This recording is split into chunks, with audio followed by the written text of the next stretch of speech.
On tient beaucoup de choses pour acquises. Au début, beaucoup de gens se sont élevés contre les désinfections, mais encore plus de gens étaient pour. Au début, les objets de déchéance étaient visés. La pornographie, les jeux vidéo, la musique et tout ce qui aurait pu corrompre notre jeunesse. Vinrent ensuite les bandes dessinées, le théâtre, les livres étrangers. Ce fut une tâche colossale pour le parti. Les livres de culte, la poésie, les romans, tous les écrits y passèrent. Puis est venu le tour des crayons, du papier, de l'encre. Une désinfection parfaite, à l'image du parti.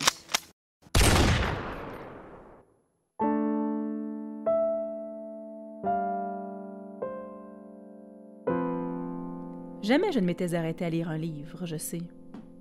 C'est de les voir en cendres qui m'a fait me rendre compte. Il y aurait désormais plus de trous que de mémoire.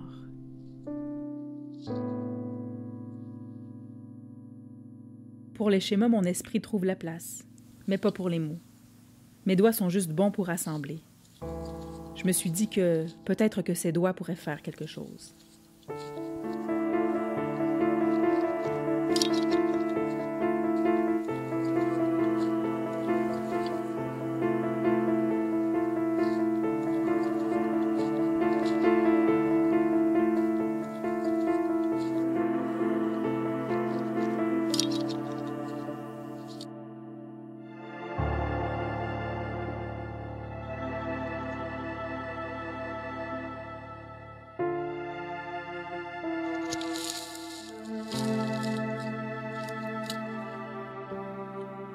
Dans les cendres, il y avait encore, quelque part, l'histoire.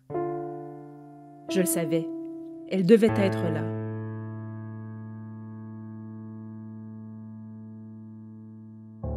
Il fallait juste trouver un moyen de la faire ressurgir, de faire sortir les mots des cendres de l'histoire.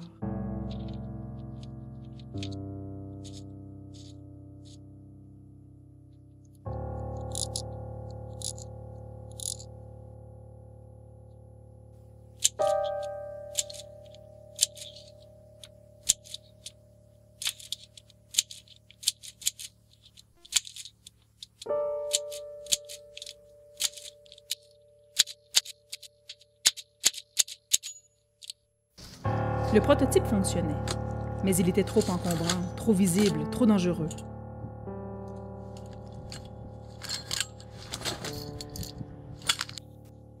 J'ai trouvé les pièces. C'était interdit. J'ai fait les schémas dans ma tête, pour pas laisser de traces.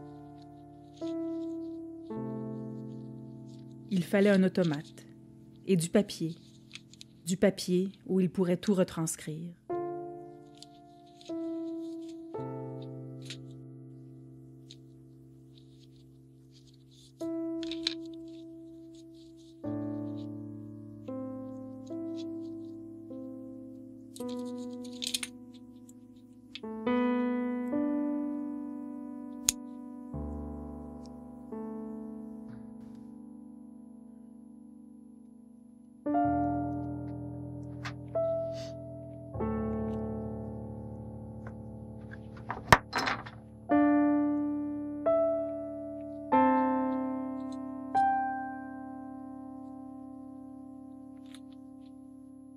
J'étais un grain de sable, avec son propre mécanisme, dans un immense engrenage.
J'espère qu'un jour, les livres retranscrits pourront être lus par d'autres, dans un endroit, un moment où ils pourront lire.